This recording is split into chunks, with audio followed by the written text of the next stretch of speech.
Hello, and welcome back to the Grunt Perspective. And in today's video, I'm going to be talking about a vehicle crewman kit or vehicle crewman gear and some of the challenges that come along with it. So that's the title of the video, but don't necessarily think that this only applies to vehicle crewmen. This type of kit setup can really apply to anyone whose job requires them to wear a plate carrier or wear body armor, but does not necessarily require them to have a full fighting load with them all the time. So that could be anyone who's like combat MOSs, like infantry like, but not really infantry. So some things that come to mind, like motor T operators, like they're not infantry, but they are 100% going to be in harm's way. Howitzer cannoneers, they're not infantry, but they need to retain the capability to be provisional infantry.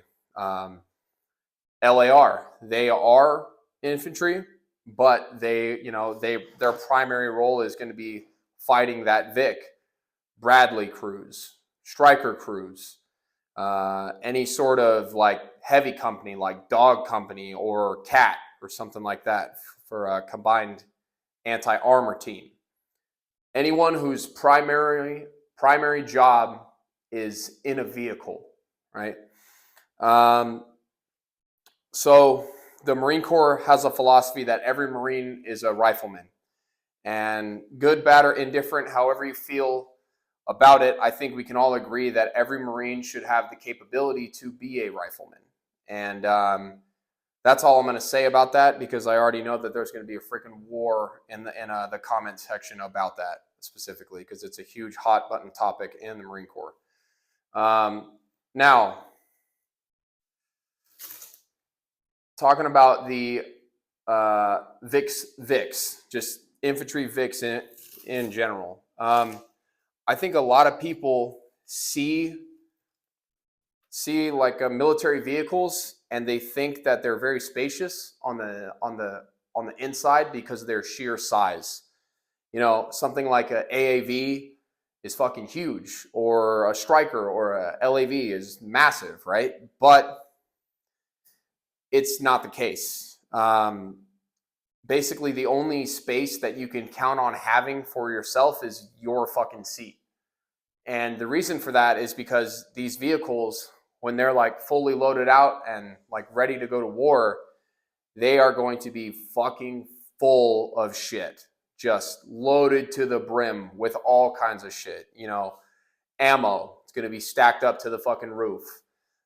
Vic recovery gear, spare tires, chains, tow bars, straps, jacks, tools, everything that vehicle needs, like fuel, water, you know, extra stuff for that vehicle is all going to need to be there, because it needs to be there to keep that vehicle in the fight.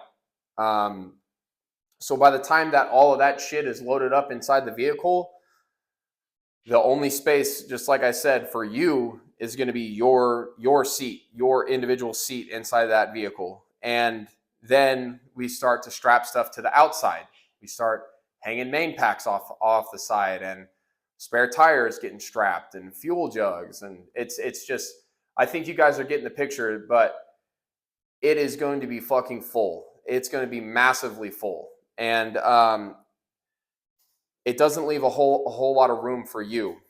So what a lot of guys who are vehicle crewmen have to do is they have to set their body armor up in a very, very slick configuration. Maybe they have an admin pouch on there or something like that, but they have to set that up because they have to be able to fight that vehicle in the most effective manner possible.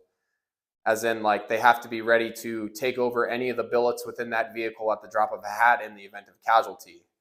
Or maybe it's not that deep and the driver's just fucking smoked and he needs to rest for a little bit before he crashes the fucking truck because he's been awake for 30 hours, right? So you have to set your armor up in a way that it makes it very easy for you to maneuver around the inside of that vehicle. Just like I said, keep in mind, it's going to be absolutely full to the brim with shit. So you don't see a whole lot of pouches. You don't see guys with belts because belts get stuck on stuff. And in addition, they're very uncomfortable to sit for long periods of time. And then there's also the dismounts. So there's a huge, I won't call it a stigma, but there's a huge thing with like death before dismount, that guys are like, hey, if the truck's going down, I'm going down with the truck. And that's cool, and that's moto and all like that. But the role of the dismounts is to keep that vehicle safe. If you're going through some sort of environment where maybe it's an urban environment and where there's lots of apertures that you can't cover with one turret, or you're going through a valley and there's lots of draws and cuts inside that valley, and all it takes is one asshole with a RPG or some other form of munition that can be easily fired and carried by one guy. All it takes is one guy to kill that vehicle. So the dismounts are absolutely crucial. It's very similar to the way that tanks employ a scout platoon. Like a tank platoon will have a scout of 3 to 4 Humvees that will be on the front flanks and rear of those tanks to try and keep them from getting into some sort of larger engagement that they are going to become very vulnerable in. And it goes down to even smaller levels. LAR in the Marine Corps is very famous for this. They employ a whole scout squad within their section that they can dismount at any time, and they can start to move forward. They can clear out routes. They can clear out apertures and things like that, so those vehicles can move safely. In addition, back to the VIC space thing, a lot of these times, these VICs are going to be used for CASEVAC platforms for other infantry units. And because of that, that's a whole nother can of worms that you have to keep open space inside the VIC for. All of this, what I'm getting at is that the VIC is very cramped, and there's not room for you to like have to be fucking with your gear to move from place to place, because you need to be able to fight that vehicle in the most effective manner possible. And if the VIC is cluttered and you got a bunch of pouches on your plate carrier and things like that, you're just not going to be able to move inside that VIC. And that's obviously a problem. And it creates a very interesting problem for the guys who are billeted as the dismounts, because the dismounts have to be ready to get out of the VIC and be away from the VIC for 24 to 36 hours and not have to rely on going back to the VIC, because they have to keep the signature of that vehicle very low. So if I got an asshole that has to keep coming back to the VIC every few hours to fill up his canteen and get another MRE, then like that dude's not doing his job, because he's just making that VIC a bigger signature than it already is. Like a vehicle is a huge fucking signature. So the VIC's going to be loaded down with shit. And once there's no more room on the inside of the VIC, we're going to start strapping shit to the outside. We're going to strap main packs. We're going to strap spare tires. We're going to strap all kinds of bullshit, C-wire on the fucking hood and things like that. So like, I'm getting at it here, but there's not a lot of space, and you really have to be very, very mindful of what space that you do have, because you have to be ready specifically for the dismounts. You have to be ready to get out of the truck and be like a normal like rifleman, but you also, while you're in the truck, you have to be ready to do regular truck things like jump up in the turret or take over for driver or take over for vehicle commander or things like that. So it presents an interesting challenge for them. And one of the best ways that I think to go about this is to have your slick body armor and then have some sort of LBE that you can drape over, or you can clip into your body armor or something like that, so that you have the capability to do both. So just a little bit about my background. I was in a mounted platoon for almost 3.5 years. I was in a anti-armor and heavy machine gun platoon. I was in a cap platoon. So this is a struggle that I'm very familiar with. And at the time that I was in that platoon, I was a much more junior Marine. I didn't know all the stuff that I know now. So I was just dogging it with a fully set up plate carrier and a battle belt and sitting in the truck and just thinking about the back problems later.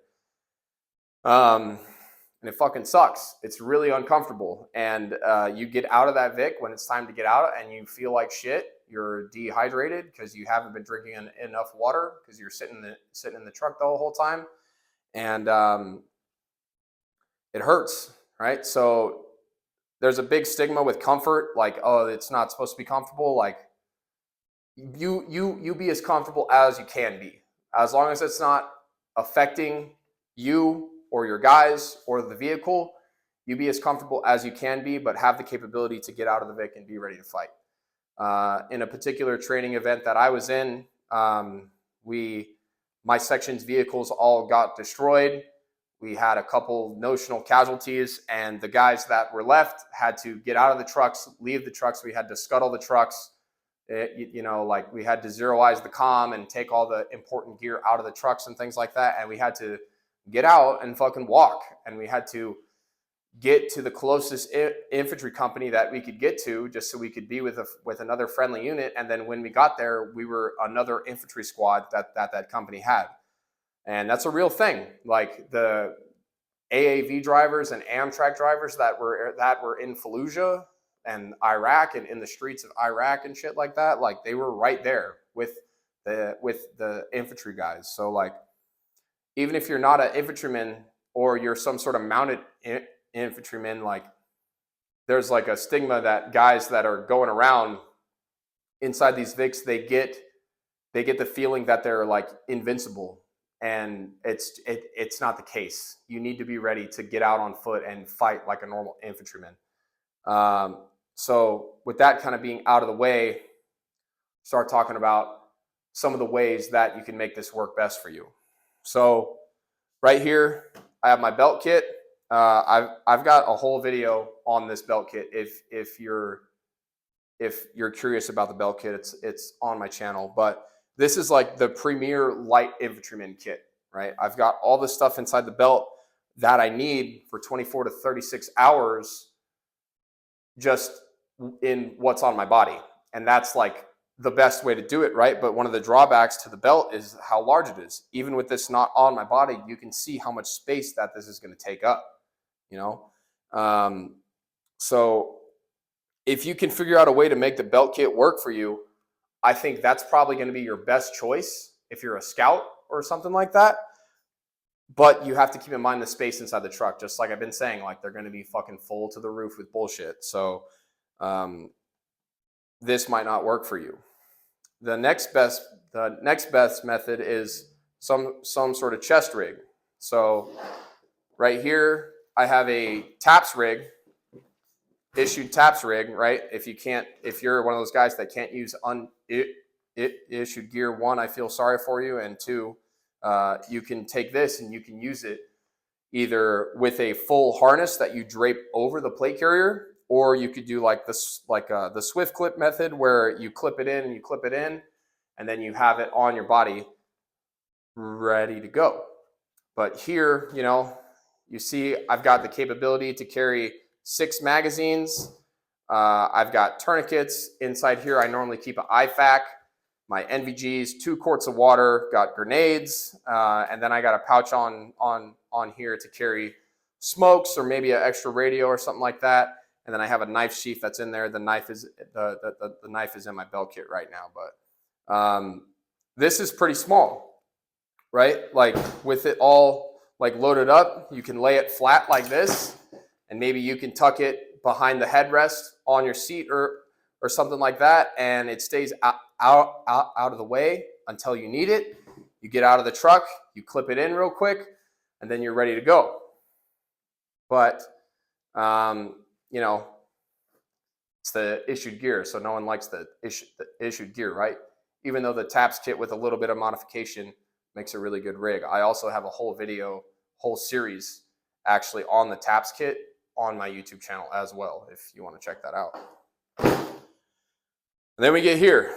So the slick plate carrier. This is what is probably going to be the best bet for you if you're some sort of vehicle crewman or, driver, gunner, vehicle commander, something like that. this is going to be the best bet for you to actually be able to maneuver around that truck in a way that makes sense. So you're not constantly getting snagged on stuff, and you can actually get up into those other billets, like get up in the gun and things like that.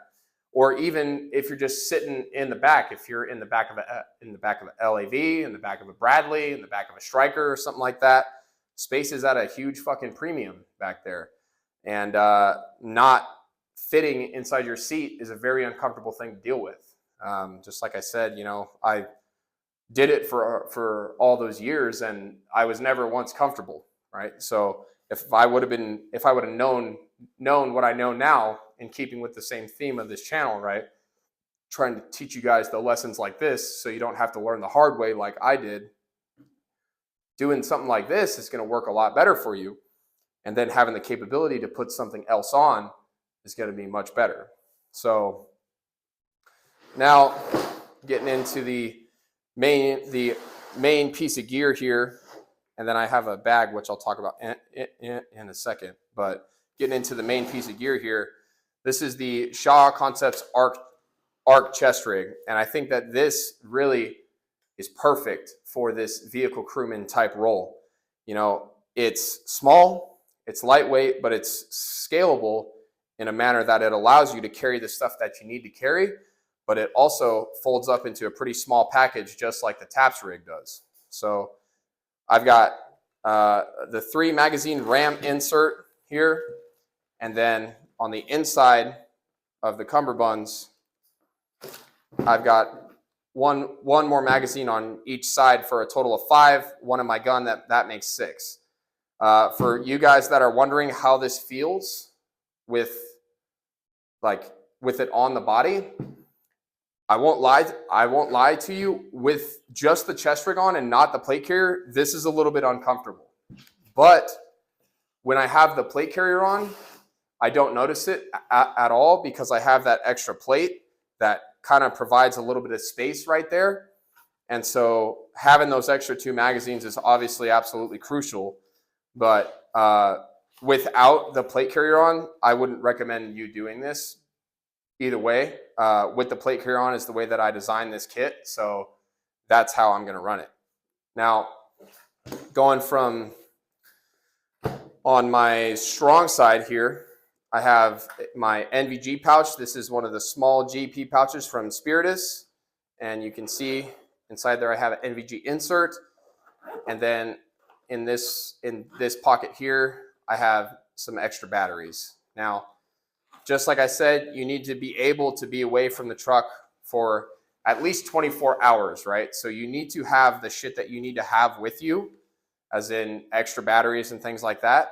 Because if you keep having to go back to the truck, then you're going to, just like I said, blow up the signature of that truck if you're the asshole that has to fill up your canteen and grab a MRE every fucking 3 hours, right?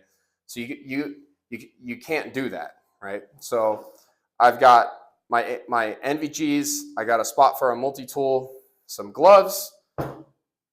Then moving on to the center of the placard here, I've got the arc placard with the RAM insert, 3 magazines, 2 tourniquets, an additional one inside the IFAK here. And then on the front, I have a nerd pouch. This is the nerd large. I just put some examples of stuff to go inside here, but you know, I don't know what your job is. You know what your job is, so you can put whatever you feel you need inside here. But I've got an air panel, some camouflage paint. A lot of guys don't wear cami paint when they're in the Vic. Understandably so. Like, you know, the Vic is a bigger signature to conceal, so I would recommend you have some cami paint. I got a headlamp and some chem lights for signaling and things like that, with some more room inside there if I really needed it. On the bottom here, I have an IFAK. This is a Spiritus dangler, full IFAK with an extra tourniquet on the top here. And then on the front, I've got my brief cards for my ZAP number and my 9-line brief and all that stuff. Coming over to the weak side, I have a spot to put a radio. I know that with the ARC chest rig, you're really supposed to run the radios on the inside. I've never been a fan of doing that personally, because like the amount of time that I need or the frequency at which that I need to pull that radio out of the pouch, look at it, check it because it's not working for whatever fucking reason. I've always been a fan of running my radios on the outside for that reason. And then plus, if I ran it on the inside here, I wouldn't have a spot to put this magazine. I mean, I could put a double mag pouch right there, but you know, the main reason why it's on the outside is because you're going to have to pull it out pretty frequently. Then here, I've got a smoke grenade pouch. Sorry, I got a guy with a leaf blower that's outside right now. Anyway, I've got this is actually a double rifle mag pouch with a buckle used for smoke grenades. You could throw frag grenades inside there if you want to. Come on, dude. You're fucking killing me.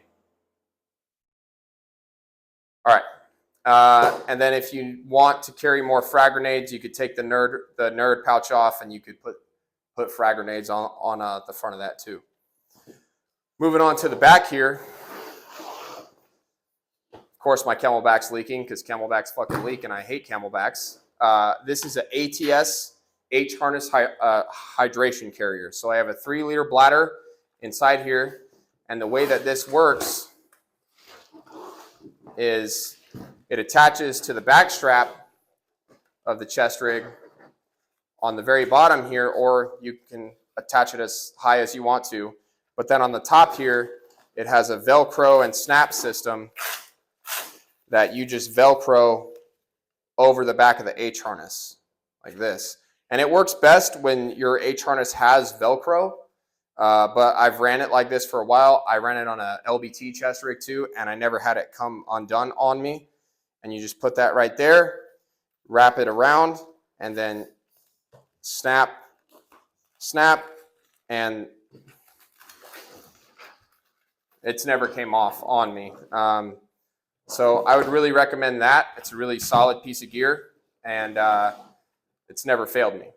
So having something like a chest rig, while it doesn't give you as much capability as the belt kit does, being that you're mounted, you might not have room to do the belt kit. So having something like this worked really well for me, or it would work very well for you too. But you just don't get as much capability with the belt kit. So that's all I'll leave that at. But, necessarily like a dismount isn't ever going to be that far away from the truck. Definitely within walking distance, right? But you can't just be going back to the truck and back to the truck all the time. So you need to have like enough shit on you to be a regular light infantryman. Now the last thing that I'll talk about here is this little assault pack. And this is what is called a dismount bag. And what a dismount bag is a assault pack size bag, or like a little bit smaller, that you always keep packed with. It's basically like a 72-hour bag, like a bug out bag, right? I've got MREs, tarp, poncho liner, extra radio batteries, extra batteries for my optics and things like that, and just all kinds of the stuff that you would normally need for like a light patrol, just inside of a bag here. And I'm sure you guys are piecing it together, but the way that this works is anytime that I'm going to be away from the truck for anything more than just walking from truck to truck to try and do a radio check or something like that, then this comes out and it goes with me. If I'm going away, if I'm going out to clear out a route or something like that, or I'm going away to get into a LPOP for the truck, then I have my dismount bag that's fully packed. So I can get out of the truck and I can throw this on, and I have all the shit that's needed for me to be away from the truck for that 24 to 36 hours. On the subject of the dismount bag, you have to use some discipline with this, right? You can't take any of the shit that's out of this bag. This needs to remain fully packed all the time. It needs to be ready to go, just like I said, at the drop of a hat. So this needs to be staged somewhere where you can get to it relatively quickly. It doesn't necessarily need to be inside of the cab of the truck. It can be in the back, but like you need to have something like this fully packed and ready to go. So when it comes time to get away from the truck, you can throw on your chest rig onto your body armor and then throw this on, and then you're ready to go. Maybe if you want to ditch the bladder on the back, you can put the bladder inside the bag, things like that. But either way, make this some sort of SOP for your platoon, your section, your squad, be it whatever, and make sure that you inspect and make sure that they're having inside this bag what you tell them to have inside this bag. And also make sure that they're not taking anything out of this bag when they're sitting inside the truck. So like there's going to be chow inside this bag, right? You know, make sure that those guys aren't just getting the MRE that's out of this bag and like eating it because they don't want to get in the back and get the rest of their MREs out of their main pack. So a dismount bag is a great tool that you can use.